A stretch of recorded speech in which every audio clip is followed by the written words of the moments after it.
Welcome to the Lipoedema podcast, hosted by Shell and Tiana. Our aim is to make noise around lipedema and educate as many people as we can about this disease. Our guest list contains professionals who work in the field and women who live with lipedema. Thank you for joining us. Brittany is a 26-year-old PhD student living in Sydney. She spends her time researching productivity strategies in educational settings. She was diagnosed with lipedema at the age of 24, but has struggled with self-confidence, insecurities, and related issues since her early teens. Brittany strives to educate more young women on this disease and advocate for equality in lipedema healthcare. Welcome back to the Lipoedema podcast. We are your hosts, Shell and Tiana, and today we are joined by Brittany. Welcome, Brittany. Thank you for joining us. Hi, thank you for having me. It's an absolute pleasure. I'm going to get right to it because I'm personally very excited. Please just tell us a little bit about you in your journey to learning about lipedema. Oh my God. Okay, so I'm 27. I just turned 27. And I think it's really hard to sort of pinpoint an exact moment when the journey began. Like if I was to take it like way back, I guess it would be when I was around 12 or 13 when actually the exact moment was we're on a trip to Melbourne. I had never been to Melbourne before. We did a lot of walking. I was 12, it was with my mum and my family, and a lot of walking, sightseeing, and every night that trip I would wake up and my legs screaming in pain because of my legs. And my mum would have to massage my legs. It's like almost I had like cramps in my legs, in my calves, and mum would have to massage them. And from there, you know, my legs started getting bigger. I was a pretty active like kid. Like I was always like overweight, but pretty active, but like they got bigger and bigger. And my mum actually was the one who always said something's just not right. Something's not right. But we never really, we tried to investigate, but I guess we can get into it later, but, you know, doctors. And so we sort of just left it for a while. And then I would say it was in lockdown in COVID. I think I was like 24 or 25. And I watched a YouTube video by an influencer. Her name's Riley Hampson. And she talked, we all know Riley. We love Riley. She talked about her experiences. And I was just like, oh, that's me. And so that was, 2020, 2021. And then in late 2021, so December, I had my first appointment with my surgeon, which is Dr. Samaya, and November 2022, first surgery. And I just am 2 weeks post-op from my second. So that's pretty much a really condensed version of my journey, but yeah.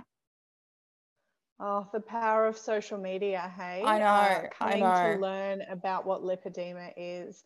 Can you talk to us a little bit about the process to diagnosis for yourself?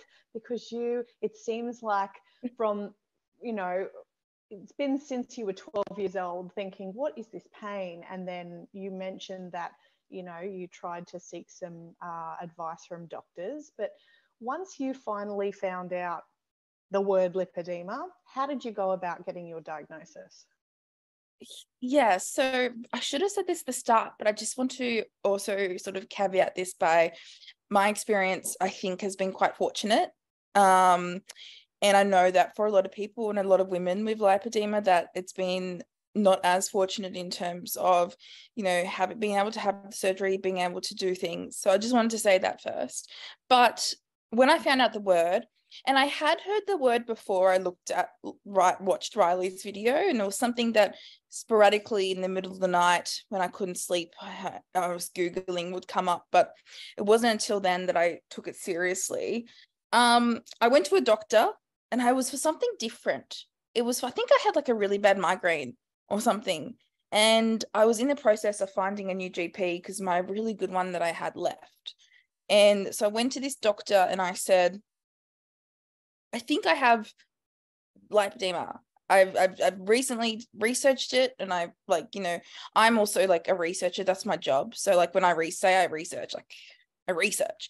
And I was like, I'm pretty sure I have it. And he goes, and I don't know if he confused, I don't know what he was thinking, because he was like, he did a little bit of Googling, and then he was like, oh yeah, but if you have it, there's nothing you can do, so don't worry about it. And I was like, okay. And then so sort of left it at that. And then that was like way back in 2020. And I don't know. And since then after that, I went to a few other doctors who sort of similar response, don't know what that is. And, you know, it wasn't until I was like, stuff this. I'm just going to go straight to the surgeon. Like, I don't have time to mess around with GPs. I don't like it's a waste of my time. I'm going to go to the surgeon. And in fact, I was so nervous because I've had bad experience with doctors before where they've told me you just need to lose weight. I also have like polycystic ovarian syndrome, so it's really difficult for me. But so many doctors have said it's like you need to lose weight. And I was so nervous. And the Dr. Samaya would be like that same, that I got letters. I got my PT to write a letter. I got a friend to write a letter. I got all these letters. And I went into the surgeon and I was like, here's proof. Here's proof that like I try everything. And he just like took one look at me and he's like, yeah, you got it. Like, this is not your fault. That's the exact words. He said, you've got it. It's not your fault. Within the first 2 minutes of walking in. And it was just like relief. It was just such I can't relief. imagine that relief. Yeah. It's so crazy to me when you're saying that you gathered up a whole bunch of proof, you know, that you've been trying, knowing full well your experience with clinicians in the past, perhaps not believing you or misdiagnosing you and things like that. I really felt that and I think a lot of our community would feel exactly the same, right? And I think it even goes sorry. I was just going to say it even goes above that, like even since diagnosis and even since my first surgery, I have since found a really good GP, but he went away and I had to see someone else. And I literally had a doctor, when I was describing my lipedema, say to me, and this is quote, oh, you mean the disease that does not exist? That one. Oh, wow. And I was just awful. like, I remember going off, and I'm not like a angry person, but I refused to pay for the appointment. I walked out. I was like, you can book bill me. I'm not paying. And I walked out and I was so angry. And it's never ending. And I don't think it will until, you know, things get more official in the way that this disease is treated. Yeah, absolutely. There is definitely such a fear. And like speaking from my own personal experience, I'm heading in for surgery in a couple of weeks too. And there's this fear inside that I'm going to wake up from surgery and they'll be like, oh, we didn't find any lipedema. It's just that you're overweight, you know? And I exactly had that. I don't think we're alone, right? And actually, like, I remember, so I've had quite large amounts taken out. My first surgery was my front thighs and front hips, and I got 13 liters out. And my goodness. The one I just had 2 weeks ago was my calves, the lower back and the back of my hips, and that was 8.6. And each time I felt the need to ask afterwards, how much do you think of that was lipedema fat? What is the percentage? Because I'm like, feel really stressed that maybe it was I don't know. I feel like when I tell people, my workplace is very supportive and they always have been, but I feel like I always have to caveat when they ask what type of surgery I'm having with, oh, but it's not, it's for like this. It's, you know what I mean? So I've always been really stressed about people perceiving me maybe as taking like, not that I believe this, but like a lazy route which is, trust, you're saying you're having your first surgery. It's not a lazy route by any means,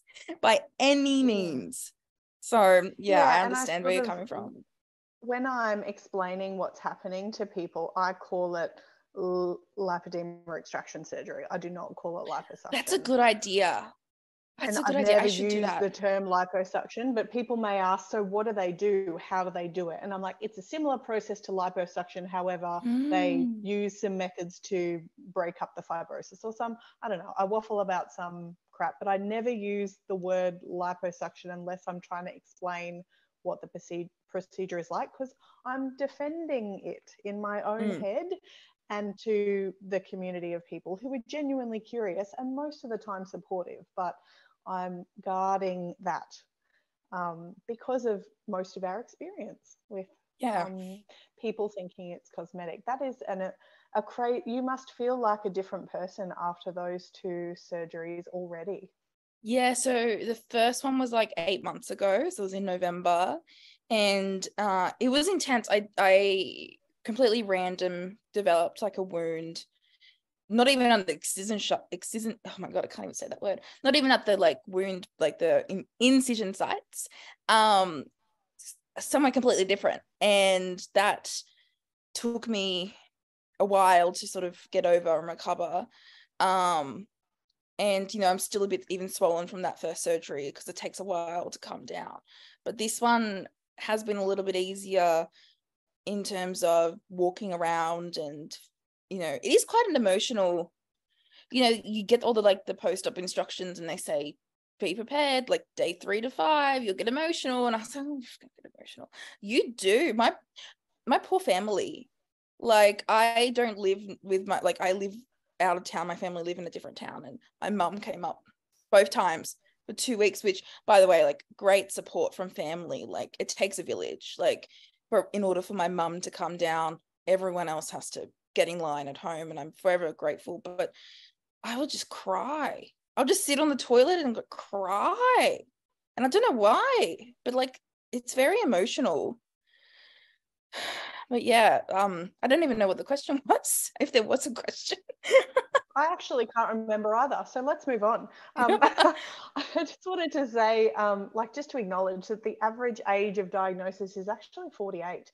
And so it's astounding and really impressive that you were diagnosed so early. And I'm so glad for you that you are, a researcher in your role, and it gave you, I guess, the skills to advocate for your health, I suppose. Yeah, but it's not even just that. Like, I feel so lucky to have my family. I was just saying, like, my mum is my biggest advocate. My dad is my biggest advocate. My brother is my biggest advocate. My grandparents. And like I said at the start, how my mum, I would say something's not quite right. We need to sort of get it sorted. And, she always knew. And I think when it comes to getting diagnosed, it was for both. It was for everyone in the family. It wasn't just for me, because we're like, finally we know. Like, we know, not I know. We can help. We can support each other. We can figure this out together. And I understand, like, I can really imagine this disease can be quite lonely and quite isolating. But I'm really thankful that wasn't necessarily my experience. I'm thankful for you as well. Although I'm still trying to figure out exactly where it came from in my family. We haven't figured it out yet. I seem to get everything, like polycystic, lipedema, endometriosis. So I'm still investigating where it came from. But yeah, very, very lucky for the support. Absolutely. And it's really weird because a lot of the things you read about it, like it says like genetics load the gun, but your environment pulls the trigger. So in some families, like we met a lady and she has 4 sisters and she's the only one with lipedema. And it was just, it's crazy. And there's so many theories, but I guess until we know the actual cause of it, we won't know where it's coming from. You know, they and say how it could be the and just how we're going to know the cause. I know there's a lot of research being done overseas, which is amazing, but like Australia needs to pick up their slack a bit. We have some great institutions, some great medical schools, some great scientists, and I know, like, you know, they're all doing great things, but like this affects 1 in 11 women. It's like, you know, they announced last year, the government announced funding for endometriosis, and it affects about the same amount of people, and there's this big sort of yes, like, but this also affects the same amount of people, like where's the funding for that? And I just think, you know, it won't happen until that gets more recognized. Absolutely. It's us advocating and us having these conversations and making some noise that will bring that same, like I've been looking at the endometriosis campaign and I'm like, yes, that is where we're heading as well. That's what we need to do next, because once we have enough people making noise and speaking about it, then we'll get some research getting done, and yeah, we can all do some amazing things. So you said that you were 12 when you first noticed this starting. Is there any other times that you can pinpoint where it developed more? Like, did you have any progression? I think throughout high school, definitely, but I think I moved away for university when I was 18. I grew up in a really small town, and I moved to Sydney when I was 18, and I think that's where it really started to pick up. The pain wasn't that bad until like a couple of years ago, but the size, and I have always been self-conscious, and you know, always like I don't think I've worn shorts since I was 12, like, so you know, I'm very excited for this swelling to go down, and I shouldn't have to wait for that. Like I know beauty is not skin deep, and I know that like it shouldn't matter, but like it does, and like so I think would be silly to dismiss our feelings on that. Be like, yeah, I don't feel my best, I'm not going to wear something that doesn't make me feel my best. And I envy people who can. But yeah, definitely when I started university, I don't know if the stress of that, if the change, I went from like living at home to living in like a college where like meals were provided, and like, you know, you had really limited control over what you can eat, and like it was all healthy stuff, but you know, people have their triggers, and so I don't know if that had anything to do with it. I was also not as active because I was studying a lot, and so that definitely was a big milestone for me in terms of development. And yeah, and I think it was just got to a point where like I get so self-conscious that I wouldn't go out, and I would just be so antisocial, I think, which is a shame. And I'm 27 now, and I think back, God, I've wasted my 20s, wasted it. And but you're only 27. Can I just say to that, you're only 27. Yeah. I turn 50 next year, so you know, being diagnosed so young, oh dude, I am I'm in awe. Like I just think, like, if I was diagnosed at 27, how different I would have approached a lot of things, you know. So that is just so amazing. That, and I was saying to Tiana, when I first heard the word lipedema, I said it to my girls, because I've got 4 teenagers, 3 of them are girls. And I said it to them, and they're like, oh, check out. And they were sending me Riley and Zendia and all these people on TikTok. I'm like, what? This is existing in my time. And yeah, it was it's so great. An eye-opener. Yeah, it's really great. Like Riley has been the biggest. If I ever got to say thank you to Riley, I'd like die, because she has been the main contributor to everything. And you know, I think she's a great role model, the stuff that she does, the positivity, the acceptance. And part of me is really jealous that she has gotten to that point. And I like, hopefully I can get to like the mental space where I'm like that too. But yeah, she's just awesome. Yeah, the mental load is huge, and I don't think enough people talk about that. Like, because we're already, a lot of people are self-conscious, but we've got that extra burden that is lipedema that and you know, it's really not tricky. Even the mental load of having it, it's the mental load of dealing with it. Like so I'm on my 4th pair, just about to order my 5th pair of custom compression. We all know how much that costs. I get an MLD, a manual lymphatic drainage massage, once a week or most weeks. After surgery, it's ramped up. I was doing it 3 times a week, but now it's back to once a week. That costs money. Barely any of it. I don't think I've ever gotten anything back from my compression in terms of health. And I have like really good health insurance and barely anything covered. So then there's that, like, once a week I have to do this massage. I have to wear my compression every day. And like, I'm not complaining because like I've become quite a machine at wearing my compression. And, you know, it's also the mental load of like talking to my therapist, and he would want a shout out. So shout out to Axel Hillwinkle if you need an MLD. He's in Surrey Hills in Sydney.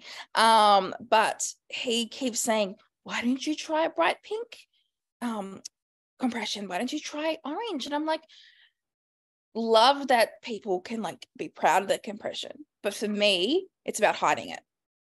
I'll wear it 24/7. That's not a drama. It's about, for me, hiding it. And now I'm at the stage where I'm thinking about my arms, getting my arms done. And it's so mentally hard wearing arm compression because you can't hide it as much. Like, it's not something you can hide. And that's where I'm struggling. And I know I'll get over it because like at the end of the day, the arm surgery is more important. But I lie in bed at night thinking about, what am I going to wear when nobody notices? And like, no one's ever said anything bar one person who was like just having a rough day and sort of criticized it a bit at work. He got fired. And he criticized it a bit, and that's fine, but like no one else has said anything. So it's all me, all in my head. And I don't think anyone would say anything. Like, as I said, my workplace is so supportive. But yeah, it's just that mental load of everything you have to do. The diet, the MLDs, the compression, the like everything. There's much more, but like it's just we're all busy, and this is just an added thing that we have to think about. Yeah. And do you think that being younger, your management techniques are different to someone who is older, or do you think the same techniques? I have sort of am in the space where, particularly with the compression, where I have accepted it, that I'll be wearing compression, particularly in my legs, for a long time. I haven't basically taken them off since May 2022. That's when I started wearing them full time. And I think it probably would be easier, to be honest, if I was older, because there's so much pressure on young people, what they wear, what they look like. And with MLDs though, I think I am a bit easier in that regard, because I do have the freedom of time. Like, I don't have kids, I don't have a responsibility other than myself. So if I want to go to an hour and a half MLD a week, I can. That's not a problem. But I know it's really hard for people who do have extra responsibilities, I guess.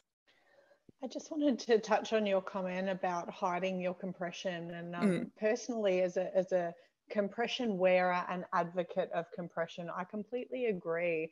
I sort of lean more towards the nude colored compression. And look, I'm usually wearing long pants anyway. It might be a cropped pant, but I would wear the nude color compression so it's less obvious. Yeah. However, when we're thinking about not showing and not it being showy, so not having like a bright pink or an orange or something and making it a statement piece, and you were saying you didn't like you had someone comment on it, only one person. I actually also have had only one person comment, but she was commenting out of curiosity.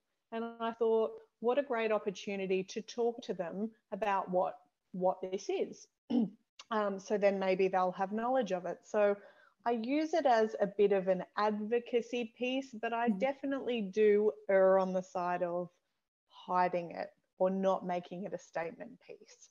Yeah. So I teach university students. That's part of my job.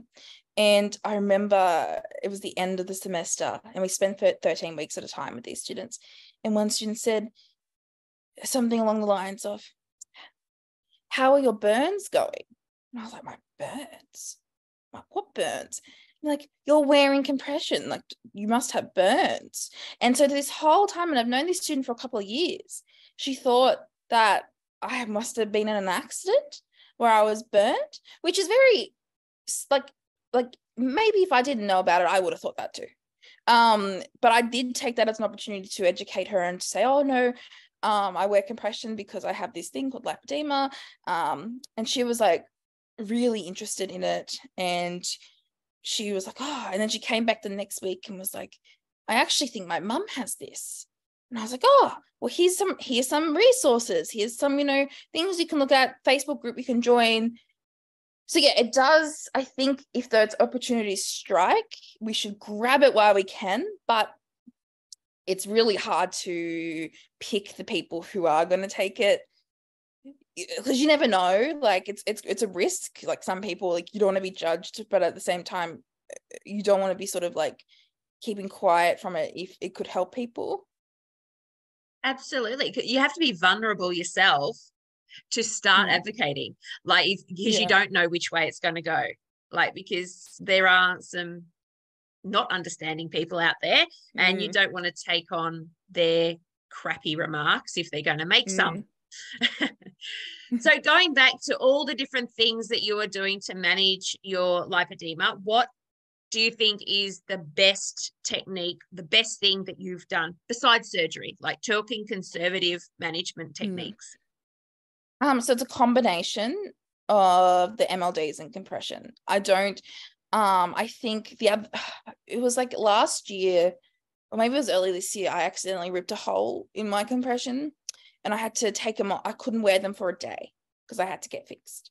And I wore, the non-medical Bioflex for that day. And let me tell you, the agony that, because like your body is, when you wear compression for a while, your body is so used to the support. And once you take it off, it's like, where's the support? And I was in agony, absolute agony after that. It wasn't even like a whole day. It was probably like 12 hours or something. But that combined with the MLD, I think if it was one or the other, it wouldn't be as effective. But getting an MLD, being able to get those, I don't even know how the technique works, but getting it massaged and sort of getting all the fluid out of you and, sorting that out and then jumping straight back into your compression is a lifesaver. That as well as like walking in the pool. I think that all the compression-y massaging techniques, whatever that be, because I know there's quite a few different, are all the ones that have really helped me. I've tried heaps of things and I think those are the ones that are more effective. And that's why I commit to doing it weekly, because I know that if I don't, then I can really see the difference. Yeah. Yeah. The lymphatic system and getting it working properly, that is key. Hey, that is definitely key. All right. We are going to go into our last question with you for today. If you could go back and give your younger self a pep talk, what would you tell her? So we're thinking 12-year-old Brittany. I would probably say wear the damn shorts. Like, even though even me saying this, it's a bit hypocritical because I wouldn't wear shorts now and like, I'm very swollen. But even before my surgery, I wouldn't wear that. But I just think I've wasted so much time wondering what people would think and worrying.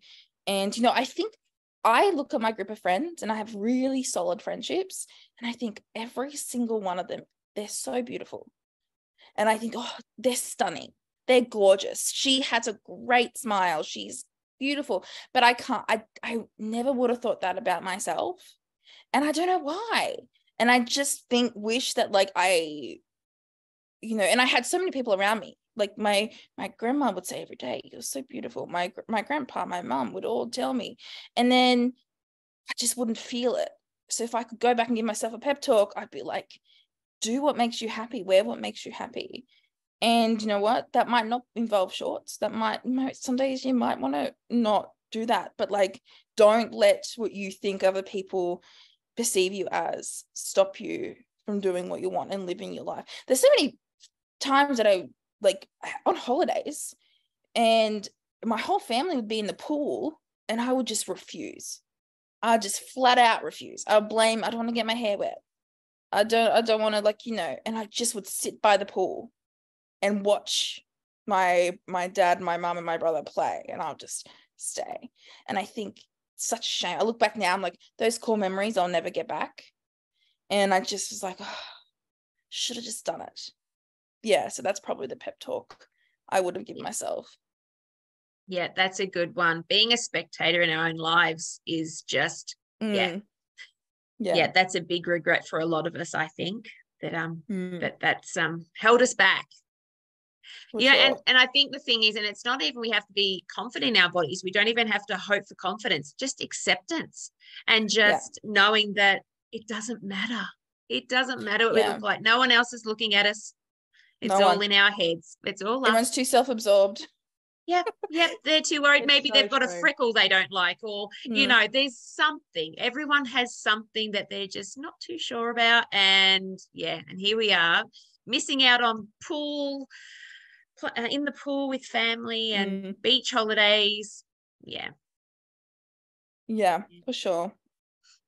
Well, Brittany, thank you so much. And I think you've got the rest of your life, Brittany, to hone that message of younger Brittany to just wear the damn shorts and enjoy wear the damn shorts. Yeah, well, good luck for your surgery, Tiana. I hope it all goes well. I'm sure it will. And it should be great. Make sure you have good elevation. Walk heaps. I know it's going to be hard, but walk heaps and drink a lot of water. That's my advice. I'm writing it down. Take the painkillers. The first one, I didn't do it. I was like, I don't need it. The second one, I was like, you know what? I'm gonna take whatever they give me. I'm gonna take. Do it. Pain management is key. Amazing advice. Yeah. Thank you guys so much. This has been so good. Yeah, thank you so much, Brittany. And we would love to have you back if you do decide to go down the route and have another surgery. Like, we would like to know how you get along with your arms and how you overcome the compression with your arms. Yeah, and if you're wearing the damn shorts. Yes, I will let you know. I'll keep you updated. Amazing. Awesome. Thank you so much. Thank you so much for joining us. Bye. Bye. Thank you for listening to the Lipoedema podcast. Lipoedema and its symptoms vary from individual to individual. The opinions and advice voiced on this podcast are of a personal nature and used for educational purposes. Please take away from this podcast what resonates with you, and please see your GP or preferred specialist for diagnosis and healthcare. We are Shelley and Tiana from the Lipoedema podcast. Until our next episode, bye for now.